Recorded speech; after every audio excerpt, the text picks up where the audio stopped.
Welcome to LIVEDAF, your online Daf Yomi Shiur. Shalom and welcome back to today's Daf Yomi Brachos, Daf Chaf Aleph. We're 8 lines from the top. Amar Rabbi Yehuda Amar Rav. Minayin lebirchas haTorah la'achreya min haTorah. What do we have? A source, a makar from the Torah that one is meant to make birchas hamazon, to recite a blessing after food, after bread.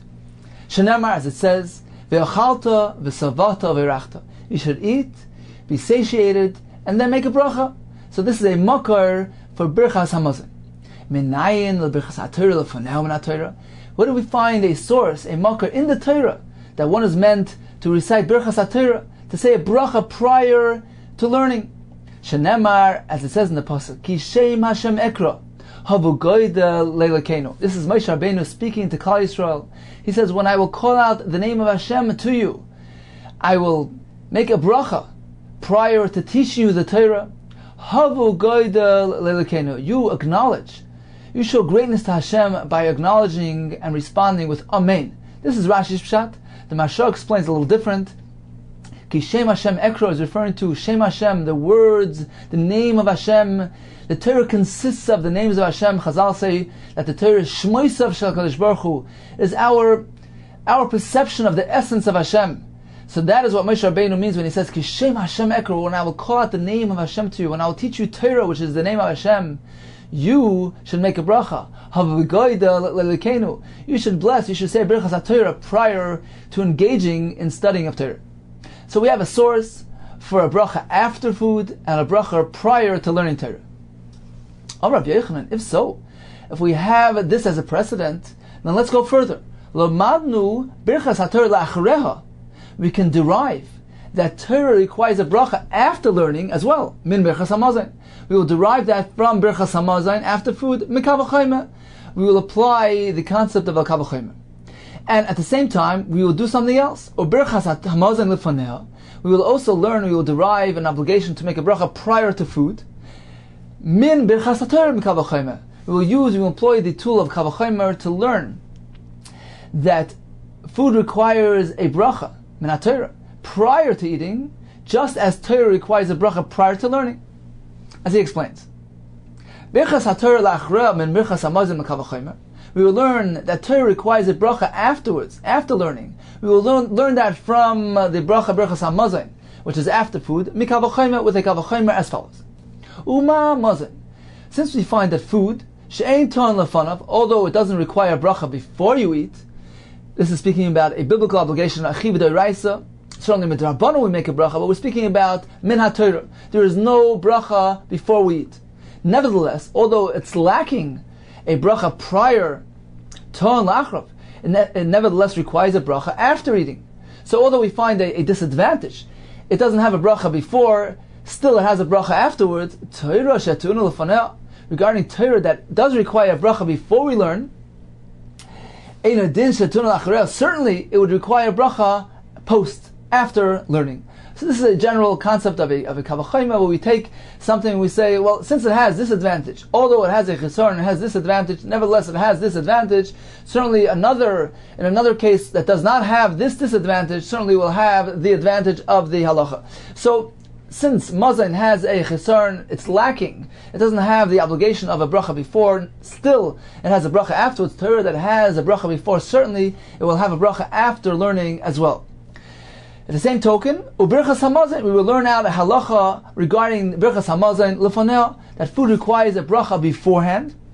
We will learn that from min birchas haTorah, from the halacha of birchas haTorah, which is a bracha before learning, mikal v'chayma, with a kal v'chayma. Uma Torah, since we find that Torah, although she'ein tuna la'achreya, doesn't require a bracha after learning, tuna lefanei, nevertheless it requires a bracha beforehand. Mazon, certainly food shehuton la'achrav, that requires a bracha afterwards, birchas hamazon. And then certainly shehuton lefanei, certainly would require a bracha before eating. So we have the precedents. We have the fact that birchas hamazon is la'achrav, after food. We have the precedent of birchas haTorah, a bracha before we learn. Rav Yochanan says we will derive one from the other and will obligate and require a bracha before food. That will be derived from birchas haTorah. we will obligate and require a bracha after learning that will be learned from Birchas Hamazon, from the bracha after food. Says the Gemara, Ikal Mifrach. We can oppose this, we can refute this reasoning as follows. Mala Mazon, we can differentiate between food. Food requires a bracha afterwards, but it is different than Torah. Why? Mala Mazon shekeinene. When one eats, he becomes full, he becomes satiated, he enjoys, he has the physical pleasure of the food that he ate. Therefore, since he's experiencing the pleasure right now, after he eats, he's required to make a bracha on account of that physical sensation. However, Torah, since it is a spiritual activity, is a ruchnistic involvement, this reasoning wouldn't apply. So you can't compare the two. Mazon requires a bracha afterwards. Torah does not. At the same time, umala Torah, shken chaye olam. You would like to learn Torah from food. You would like to say, you would like to learn food from Torah, and say just like Torah requires a bracha before one engages in the activity in Limud Torah, similarly food will require a bracha prior to eating. Says the Gemara, there's a big difference. Mala Torah shken chaye olam.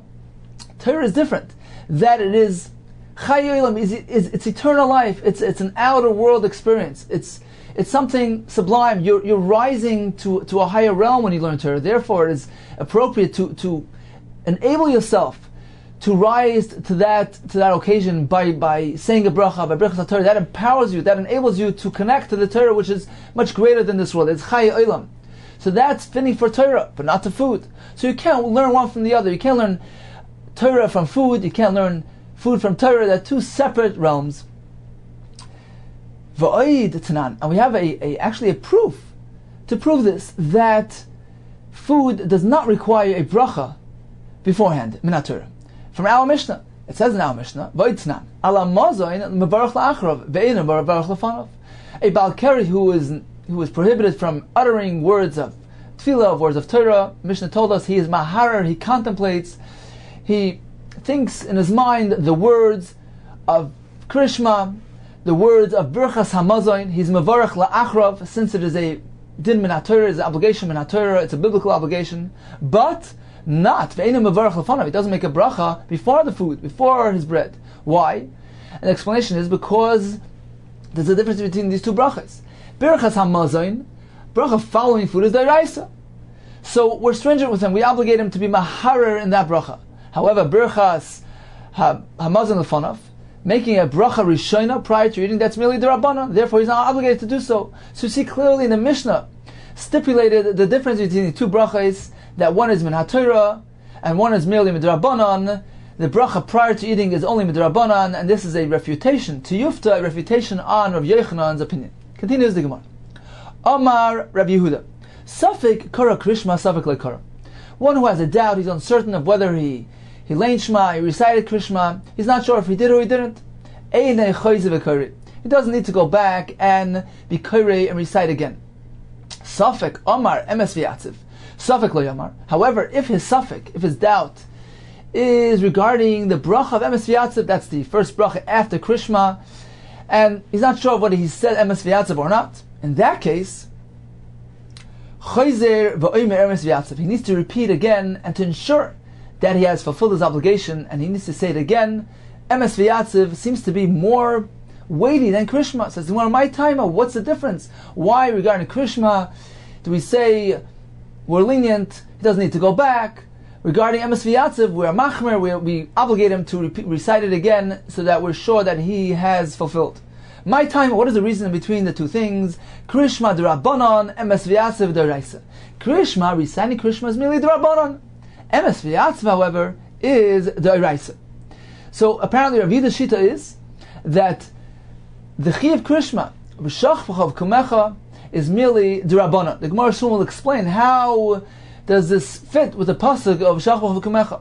But that is the shita. However, regarding Emes V'Yatziv, that is d'Oraisa, since it consists of references to Yitzias Mitzrayim, to the Nisim and the Floys that took place when we left Egypt. Therefore, that is a fulfillment of a biblical obligation. That is a chiv d'oraisa, as we learned from the pasuk of L'man tizkor Yisrael Tzeischem Eretz Mitzrayim Kol Yimei Chayecha. One is required to mention the Nisim of Yitzias Mitzrayim every day of one's life. So, if one has a suffix in this regard, he's not sure of whether he recited Emes V'Yatziv, which includes Yitzias Mitzrayim, that is a mitzvah d'oraisa. When he has a suffix with a mitzvah d'oraisa, we know the general rule that suffix d'oraisa l'chumra. When one has a doubt regarding a d'oraisa matter, we need to go l'chumra. We take the stringent route. We take the stringent approach, and he needs to repeat it again to ascertain that he was yaitze, that he fulfilled. However, regarding Krishma, since it is merely d'Rabbanan, there we employ the rule of suffix d'Rabbanan l'kula, and we follow the lenient route, since it's involving a rabbinic obligation, a chiyuv d'Rabbanan. Continues the Gemara. How can you say so? How can you say that Krishma is merely d'Rabbanan? Masrav Yosef, v'shach v'chav. It's a clear pasuk in the Torah that when you lie down, when you arise, you recite Shema. That pasuk is referring to the obligation of every Yid, every Jew, to learn at least one portion of Torah at night and one portion of Torah in the morning. As the Gemara says, Perek Echad Shachris uPerek Echad Arvis. That is the minimum requirement for every Jew. Every Yid must learn a portion of Torah. And that is what the pasuk is referring to when the pasuk says, learn Torah, any portion of Torah, whatever you may choose. When you lie down at night and when you wake up, when you rise, meaning in the morning. But it's not referring to Krishma. There's no chiyuv to recite those specific words, those specific portions, those specific parshas. The reason why we are Krishma in this manner, that is a chiyuv d'Rabbanan that was enacted by the Rabbanan. So getting back to Rabbi Yehuda's chiddush, since Krishma, meaning reciting these specific portions, these specific parshas, are merely midrabbanan, since he will be Yaitse Chiyuv D'Oraisa by learning other portions of Torah. So since he has a suffix, a doubt regarding having read these specific parshas, and this is only a Chiyuv D'Rabbanan, so we go L'Kula, and he need not recite them again. However, regarding Emes V'Yatzib, since it includes Yitzias Mitzrayim, a reference to our exodus from Egypt, which is a Chiyuv D'Oraisa, in that case we say suffix L'Chumra, and he must recite it again. Tanan, let's prove from our Mishnah regarding this whole topic.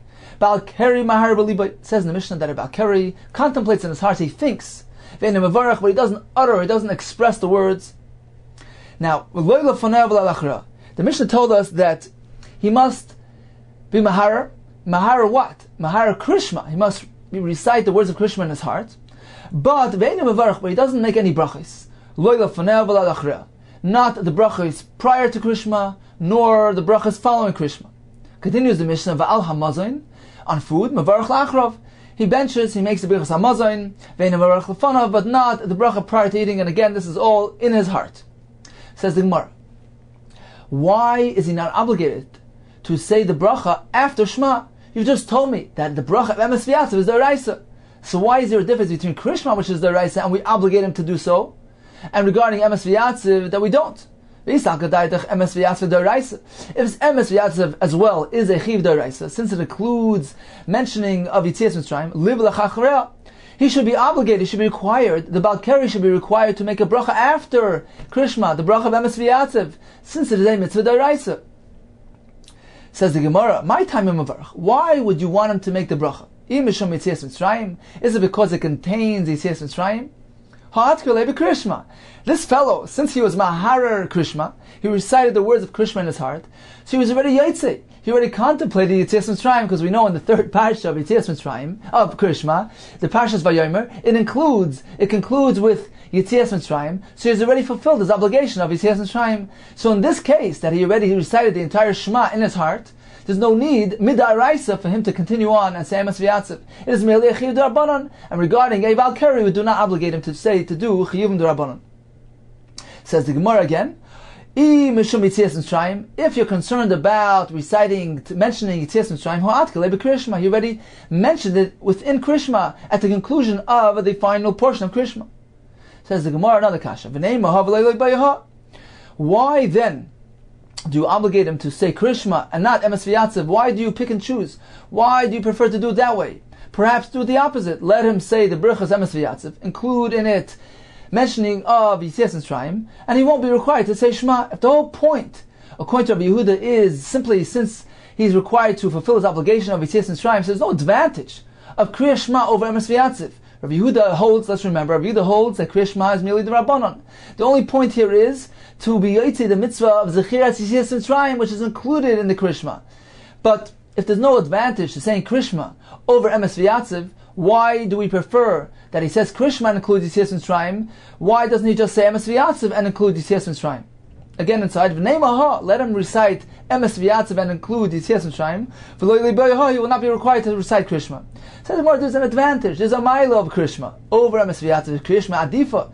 Krishma is superior to Ispeitarti, since it has two elements. It has, number one, the element of Yitzias Mitzrayim, but it also, let's remember, it has the element of Malchus Shamayim, of being makabel on oneself, the yoke of heaven, committing yourself to Hashem's kingship, as we mentioned up until now in the Masechta, and therefore Krishma is definitely superior. It is better for him to recite Krishma and include both elements, rather than simply say Emes V'Yatzav and only have Yitzias Mitzrayim. So that is the first shita of Rabbi Yehuda. Krishma is midrabanan. Yitzias Mitzrayim, which is included in Emes V'Yatzav, is midoraisa. Continues the Gemara. Rav Lezer disagrees. He holds that Krishma is midoraisa. Safek krara Krishma, safek lekara. If one has a doubt, he's uncertain of whether he recited Krishma. Choyze v'kara Krishma. He needs to recite it again. He needs to be sure, be certain he has fulfilled his obligation, since Krishma certainly is a chiyuv min haTorah. And we know when we have a safek regarding a deraisa, we go l'chumrah with stringent. He must make sure that he has fulfilled his obligation. However, this is regarding Krishma. Regarding tefillah, which is a chiyuv midrabanan, safek yispalel, safek lo yispalel. If he's unsure of whether he daven, ein chayzim yispalel, he does not daven again, since tefillah, as we mentioned yesterday, is a chiyuv midrabanan, and therefore safek drabanan l'kulam. So this is the second shita in the Gemara. Rav Yochanan Amar, a third shita. Even regarding tefillah, he should daven again. Why? Valavai, meaning if only she is them kolayim kula, if only one would daven the entire day, one would be immersed in prayer the entire day. The meaning here is that tefillah involves requesting Hashem for one's needs, beseeching Hashem's rachmanas, His mercy. Everybody needs that constantly. That's something that somebody perhaps should be engaged in the entire day. Therefore, even if somebody is uncertain whether he daven, he should daven again. It's okay. It's just to his benefit to daven again, even if in reality he had already davened once. It's okay. Halavai sheyispalon kol hayom. Now Rashi points out that according to Rabbi Yochanan, this halacha wouldn't just apply in a suffix. If you're unsure if you daven, you should daven again, because of this term, this concept of halavai sheyispalon kol hayom. Rashi says a chiddush that even according to Rabbi Yochanan, even if one is certain that he already davened, he may daven again, if only for this reason, that halavai sheyispal adam kol hayom kulei. So we have three shitas in the Gemara. In summary, we have Rav Yehuda that holds that safek by Krishma, you do not go back. Why? Because Krishma is midrabanan. We have another shita that says Rav Lezer holds safek Krishma, he does go back and recite, since Krishma is midoraisa. They both agree that Emes V'Yatzav is min haTorah, and he needs to go back if he's uncertain. Regarding tefillah, Rav Lezer says if he has a safek, he doesn't daven again. According to Rav Yochanan, he does repeat his tefillah again. Continues the Gemara. We will have three cases in the Gemara, three halachas applying to davening. Vam Rabbi Yehuda Mashmo. One was standing in the middle of davening. V'niska sheyispal. He realizes, oops, I already davened once. Poisek, he stops, he cuts short, even in the middle of a bracha. He may not conclude, he may not finish his davening, he stops right there, cuts right there. Eini, is that so? Rav Nachman said the following story. When I was in the Beis Medrash of Rabbi Avua, they asked of him the following question. Hani bnei Merav, those bnei hayeshiva, those students of the academy, the Torah umatkri, the Chol b'Shabbos, they erred, they made a mistake. They erroneously mentioned, they davened the text of Chol, the nusach of the weekday nusach, the weekday text of Shemona Esrei, b'Shabbos. On Shabbos, we know that on Shabbos, the middle brachos of a weekday are replaced by a single bracha of Shabbos. So what if these fellows were davening, and they were in the middle of davening, and they realized that they were davening the text of Chol, the nusach of Chol, the weekday davening, the weekday Shemona Esrei, and it was on Shabbos. Mao Shigimru, should they conclude, should they finish the bracha that they were in the middle of reciting? And he responded, and he said, the Rabbi Vo responded, and he said, Goyim kloisa bracha. Yes, they conclude that bracha, they finish till the end, and then switch over to the proper nusach, the proper text of Shabbos. So we see here that when one has erred in his tefillah, he may conclude, he may finish what he's saying. So why do we say that if one was in the middle of davening and he realized, oops, I already davened once, he cuts right there, we don't even allow him to finish, to conclude the bracha? Says the Gemara, there's a big difference. There's a big difference. Over there, regarding the tefillah of Shabbos, the person is obligated, meaning in theory, one should really daven the whole entire tefillah just as during the weekday. However, the Rabbanan substituted the lengthy tefillah of the weekday with a single bracha of Shabbos. Again, now, here, Hasam Gavar Bar Chiyuva, who? Over there, by the tefillah of Shabbos, the person in theory is obligated to daven the entire davening. Rabbanan didn't trouble him on account of the honor of Shabbos. The Rabbanan had a reason for substituting the weekday tefillah with the Shabbos tefillah. But in theory, a person is really obligated to recite the entire Shemoneh Esrei as during the weekdays. So therefore, in this case that they had already begun, we allow them to conclude at least that bracha, since in theory this bracha is really applicable to Shabbos as well. But in our case, where one realizes in the middle of Shemoneh Esrei, oops, I already davened, so he's not obligated. He had already fulfilled his obligation. Hatzalila, he already davened. He cannot repeat the same tefillah again. So therefore, he has to stop, cut short right there. He can't even conclude the bracha with the tefillah that he's in the middle of saying. A third halacha of Amar Bidam Shmuel is Spalel, one who has already davened. V'nichnas l'beis hakneses, he enters the shul. Umatza tzibur shemispalim, he sees the congregation immersed in tefillah. Can he join them? Can he daven again? Says the Gemara, Im yochel l'chalish badavar yachsev ispal. If he's able to, if he's capable of being mechalish badavar, to create a new tefillah, to express a personal tefillah, to include something new in the second Shemoneh Esrei, something personal. Poskim say that preferably he should do it in every bracha.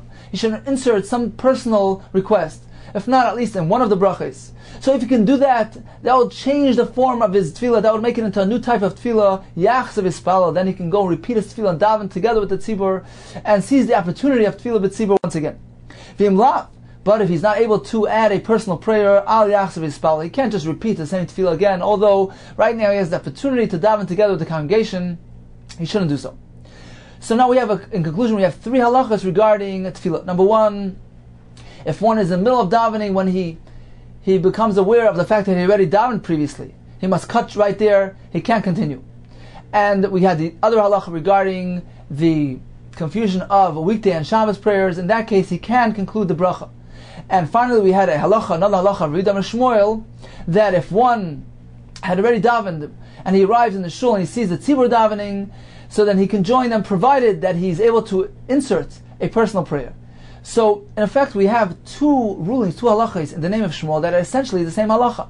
We have the first halacha that one who is in the middle of davening realizes he already davened, he can't daven again. We have this halacha that one who already davened can't repeat his tefillah even if he is now in a shul. Says the Gemara Tzricha, why does Shmuel have to teach us both halachas? Aren't they essentially the same point? If Shmuel would only have taught us the first halacha, I would think perhaps that only applies to a case where an individual davened on his own, he already davened, and now he's in the middle of his second time around and he realizes, hey, I already davened. In that case, he can't repeat the tefillah again. Or a tzibur v'tzibur, if the first time was in a tefillah b'tzibur within a congregation, and now he again is in a tzibur, and he is davening again, he realizes his mistake, says Shmuel, he can't repeat, he can't daven again. Since they're both similar concepts, they're both a repetition of what he already done earlier. But in our case, where the first tefillah took place when he was an individual, he davened on his own. But now he came into the tzibur, into the congregation, he sees the tzibur davening. I would think perhaps this is a whole new significance, this is a whole new type of tefillah. This is so much more chashav, so much more significant. An individual tefillah in relation to this great tefillah b'tzibur command, it would be considered as if he had never davened.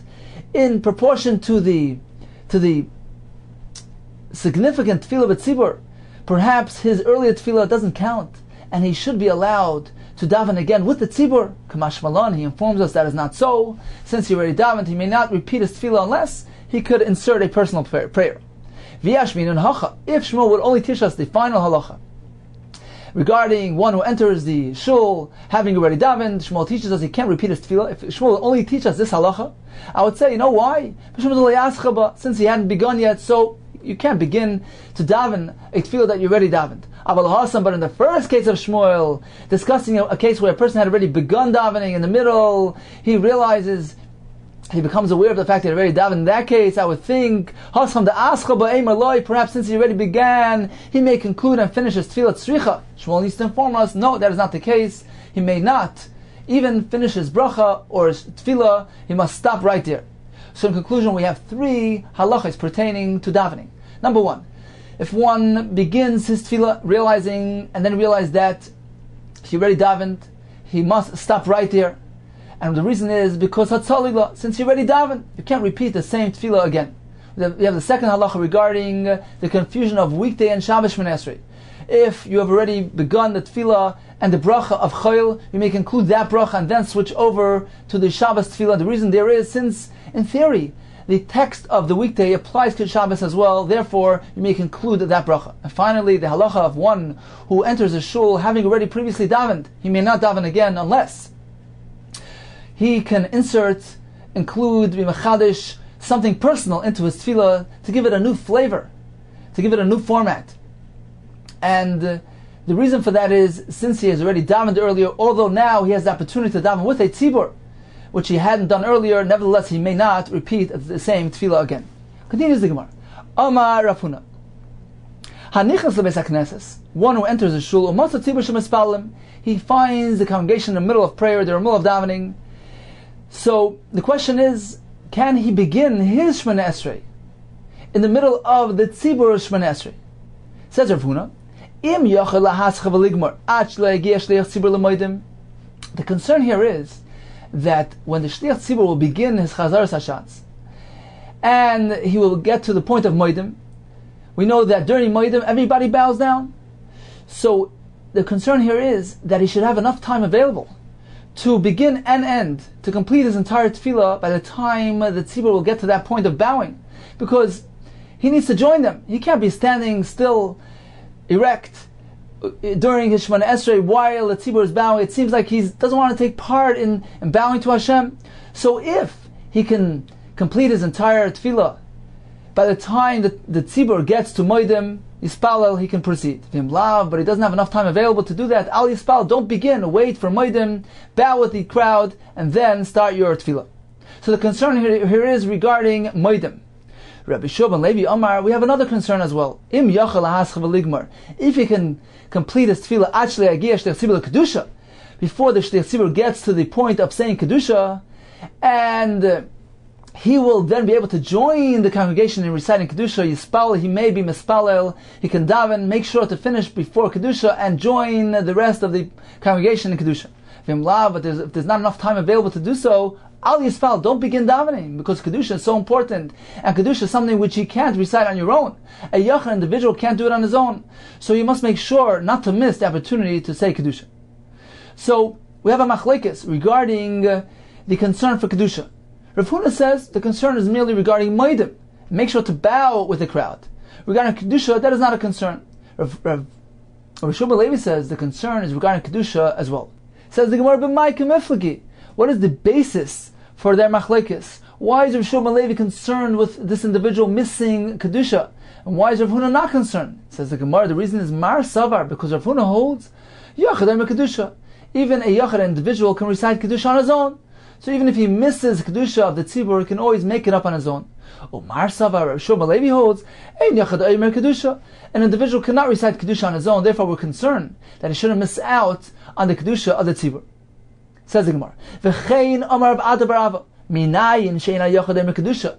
How do we know that an individual cannot say the words of Kedusha? Shenemar, as it says, V'nigdashti b'soich b'nei Yisrael, I will be sanctified amongst the b'nei Yisrael. We darshan as follows.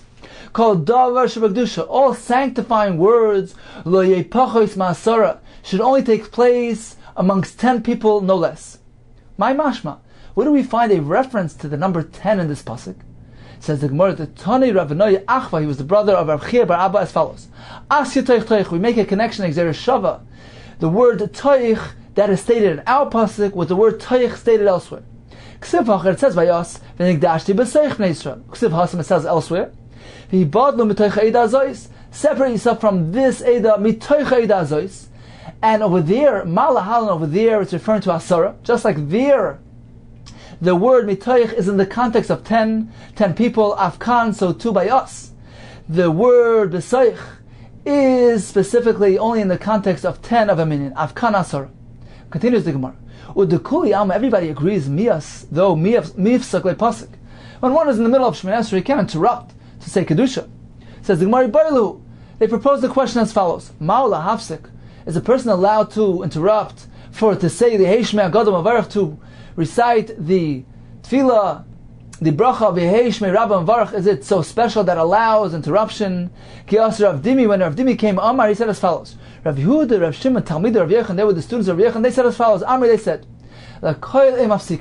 one cannot interrupt for anything except Chutz Min Yeheishmei Agadol Mavarach. Hashem's great name should be blessed. This is a statement of such profound significance that even if one is immersed and engaged in the study of the Mas and Merkava, the vision of Hashem's Malachim, of the procession taking place in heaven, which is described in the Navi Chavakuk, even then, Paisik, he must interrupt to say the special statement of Yehei Shmei Rabba Mavarach. Concludes the Gemara, the halacha doesn't follow this opinion, and we do not interrupt for anything during Shemoneh Esrei. Continues the Gemara. Rav Yehuda Imer, Mevarech l'fneim l'achreim. This is speaking about a Baal Keri. Rav Yehuda allows him to recite the brachos before and after Krishma, before and after food. Lemeimer, says the Gemara, it appears from here, the Kosav Rav Yehuda holds, Baal Keri mutar d'ver Torah. There's no prohibition for a Baal Keri to converse in words of Torah. How could that be so? Va'amar Shlomo Levi. Minayin, what do we find? How do we know the Baal Keri she'asu b'divrei Torah, that he's not allowed to speak divrei Torah? Shenem, as it says, you should teach your children and your grandchildren Torah. And nearby, there's another pasuk that says, the day that you stood in front of Hashem b'chayr b'Har Sinai. It's describing the experience of receiving the Torah b'Har Sinai. And we make a drasha called smuchen, the fact that the Torah placed these psukim next to each other. It's meant to teach us a lesson, to derive one from the other. And we learn as follows. Malahalan, just like the pasuk describing Har Sinai, Balei Keri and Asurin, the ones who have experienced Keri, were not allowed to be present. We know that they were required to purify themselves prior to Matan Torah. So there is a prohibition, a restriction for Balei Keri.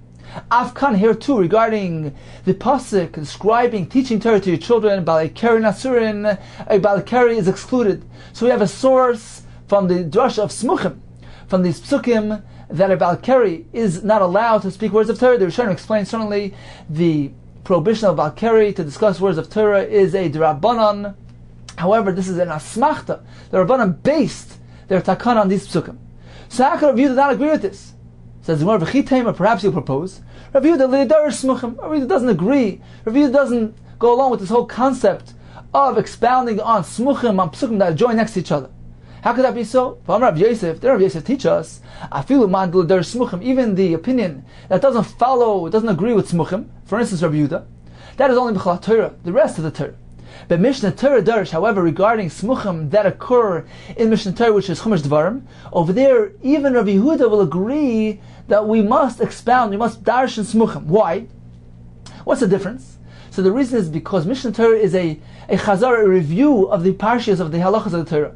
So even if in the other portions of Torah we say that the Ein Mukta Mucha Torah, we don't dwell on the sequence, on the order. However, in Mishnah Torah, when the Torah was repeated, why didn't Moshe Rabbeinu repeat it in the same exact sequence as it is stated in the other Chumashim? Why did he change the sequence? Apparently he was coming to teach us a lesson, and we do expound the Ad Doirish Smuchim. When Psukim are situated in a specific order, it's meant to teach us something. So again, even the Shita that doesn't agree with Smuchim elsewhere, in Mishnah Torah, he does dash and Smuchim. And these Psukim that we mentioned regarding Baal Keri are situated in Mishnah Torah. Says the Gemara, Rav Yehuda l'darish Smuchim chal Torah kula. We find that indeed Rav Yehuda does not dash and Smuchim elsewhere, but over Mishnah Torah darish, in Mishnah Torah he does dash. Where do we find that he differentiates between Kol HaTorah Kula, that he doesn't darshan? The Sanya Ben Azai Omer, Ben Azai says as follows: Ne'emar mechashefa le'zechaya. A sorceress should not be allowed to live. She should be put to death. And which misa, what type of death penalty will she receive? That we know from a drasha, because nearby it says V'ne'emar kol sheichem be'imoisimus, one who has relations with behema, he will be put to death, and we know that he will be put to death with the misa of skila. So we connected two things. Some chayiniloi, the Torah connected this inyan, this halacha of sheichem behema next to the halacha of mechashefa to teach us. Ma sheichem behema b'skila, just like a sheichem behema receives skila, av mechashefa nami b'skila, and mechashefa as well will receive skila. So we see Ben Azai expound darshan smuchim to teach us the halacha of mechashefa. Amalei Yehuda, read the response. Just because the Torah connects the two things, puts them next to each other, will go take the mechashefa to the worst form of a death penalty. You have no right to do so. Ella, but rather we will find a source, a makar, for the misa of mechashefa from elsewhere. Ella as follows. There are two types of sorcerers that they communicate with dead people, with bones of ass, with bones of animals. They're in the category of machashefah. So they were included, they should have been included in the category of all the other machashfim. Why did the Torah single them out to explicitly state that these two Oivi Yedoni will receive skila? Why did the Torah find the need to be mefarish, to single them out, other than the rest of the category of machashim? We will apply the concept of kol davar shayi b'chlal, anything that was within a category, and Yatza Torah removes it, singles it out, and applies specific halachas to that thing that was singled out. It is not meant to be restricted to that thing only, but rather it's a revelation that will apply. The halacha will apply to the rest of the category as well. So here too says Rabbi Yehuda, why did the Torah single out Oivi Yedoni from the rest of the group? It is meant to connect to the rest and to teach you. Ma Oivi Yedoni b'skila, just as Oivi Yedoni, the Torah specifically gives us the halacha of skila. They were singled out. The Torah explicitly stated the penalty of skila regarding Oivi Yedoni. Af machashefa b'skila is meant to connect and reveal on the rest of the group that everybody receives skila as well. So that is the source, the makar of skila from machsheva. It's not because of the smuchim, but rather because of this aforementioned principle. So we see Ravina doesn't agree with smuchim. He doesn't agree that we darshan smuchim with regard to the rest of the Torah. However, in Mishnah Torah darsh, in Mishnah Torah we find that he does darshan smuchim. Mishnah Torah menol on the darsh. Where do we find that? The Sani of Vilazaymer. Noisa adam anusas avim futus avav. One may marry the anusa of his father and the mefut of his father. Now we know that one may not marry the wife of his father. What about an anusa, one who he forcibly had relations with her? That's an anusa. Mefuta is one who he convinced, who he seduced.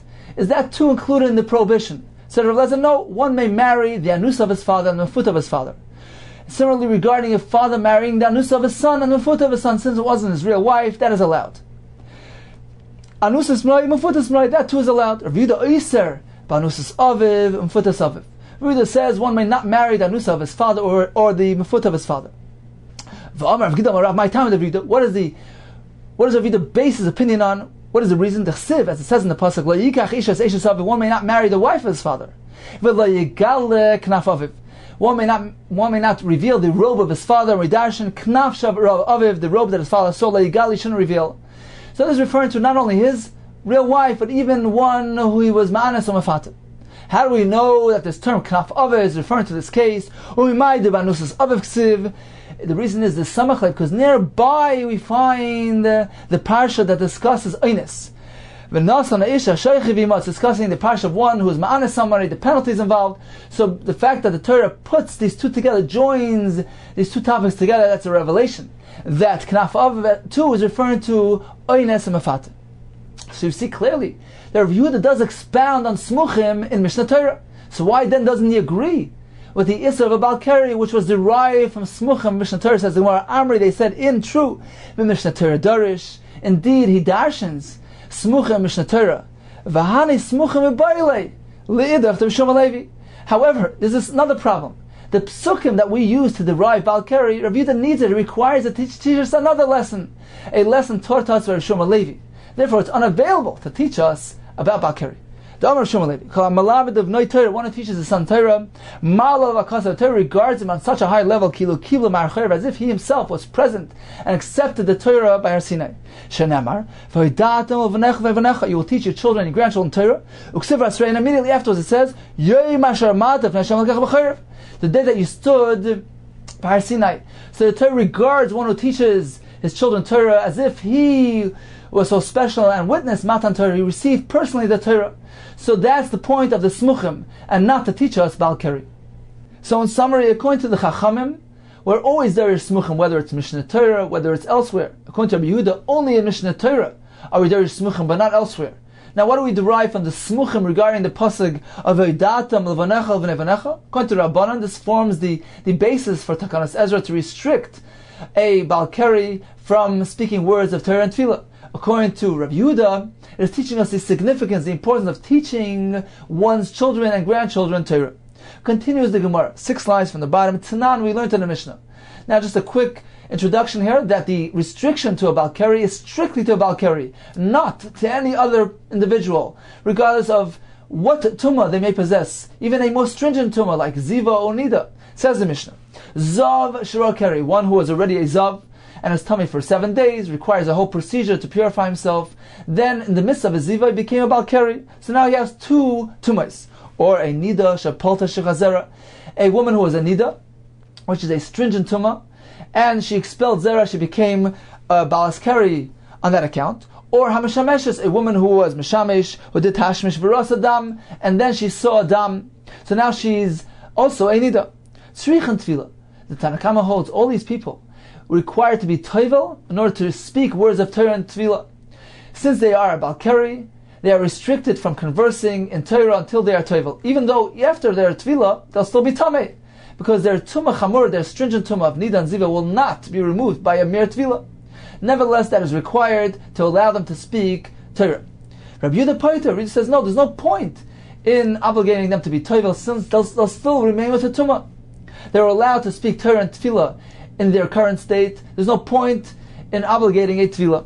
Says the Gemara, this implies that Rabbi Yehuda in principle, in theory, agrees that a Bal Keri is restricted, is prohibited in discussing words in Torah and Tefillah, because only here in this case he disagrees. Says the Gemara, Ad kan leid pater Rabbi Yehuda, until here Rabbi Yehuda exempts them, Ella only in this specific case of Zav Shira Keri. Why? Dimikara, because on account of his first Tumah Ziva, La Tfilahu. Tumah Ziva doesn't require him to be toivel and to allow him to speak words of Torah and Tefillah. It is only the Tumas Keri that arrives later. And since when the Tumas Keri arrives, so now to obligate him to be toivel on account of his Tumas Keri, there's no point, there's no purpose, since he will still remain with his original Tumah of Tumas Ziva. Aval, but Bal Keri Greda, this is only in this case where there's a combined Tumah. He has Tumah Ziva with Tumas Keri, so there's no point in him being toivel. But perhaps a person that is strictly, merely a Bal Keri, Mechayiv, certainly Rav Yehuda too will obligate him to be toivel. Rav Yehuda agrees with the prohibition, with the restriction of a Bal Keri. Says the Gemara, V'chitema, perhaps I can interpret this Mishnah in a different way. Who had in the same exemption, the same p'tur of Rav Yehuda will apply. I feel about Keri greater than pater Rav Yehuda. Even a standalone Bal Keri, Rav Yehuda will pater him from being toivel. If so, why does the Mishnah mention these types of cases? V'hai de komiflegi. This is why they are arguing in these cases of Zohar Shira Keri. For instance, the case where Zav then became a Bal Keri. It is not for the sake of Rav Yehuda's opinion. Rav Yehuda will hold that in any case a Bal Keri is exempt from being toivel. It is only lihadiacha, koichan de Rabbanan.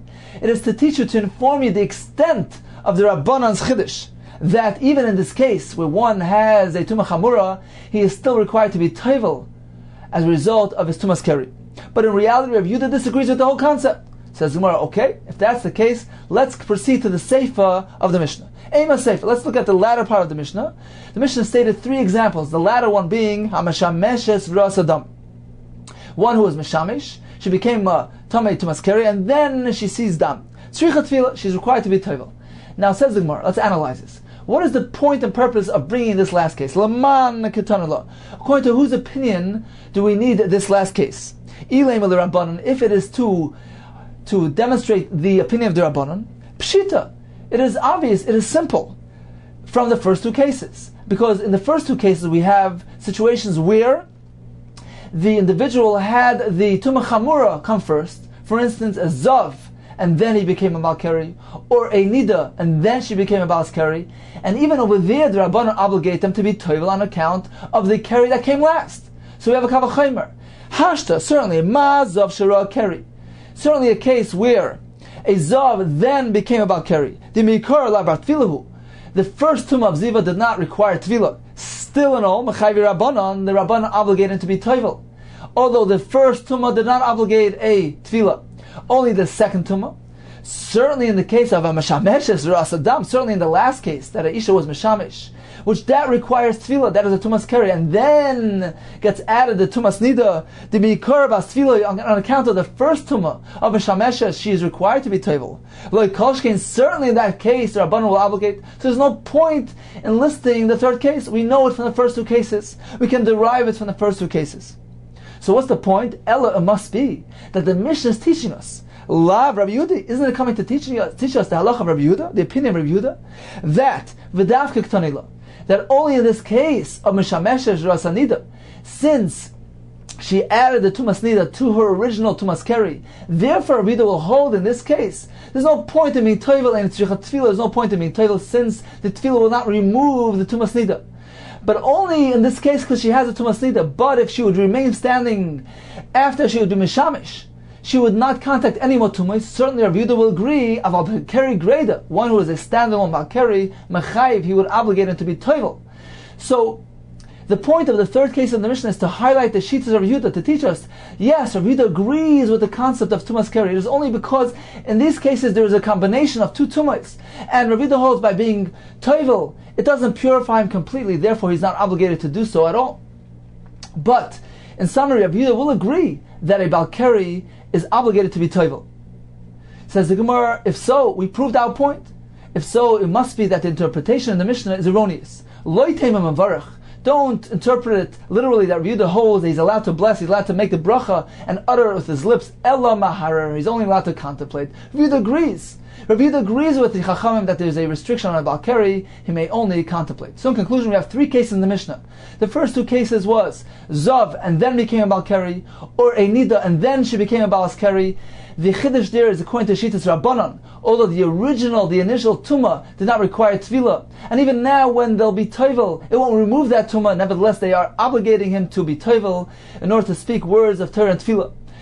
According to Rabbi Yehuda, we require the last case of the Mishnah. The last case of a Meshameshes, and then a Meshameshes, she became a Balskeri, and then she became a Nida. That is a Chiddush according to Rabbi Yehuda, that is coming to inform us that only in this case, Rabbi Yehuda exempts them from being Toivel, since she has a Tumas Nida. But if one is a Tumas Keri, for instance, she would be Meshameshes and remain right there in place and not get the additional Tumas Nida, then even according to Rabbi Yehuda, they would be required to be Toivel, because a Balkeri is restricted from Torah and Tefillah just like the Rabbanan.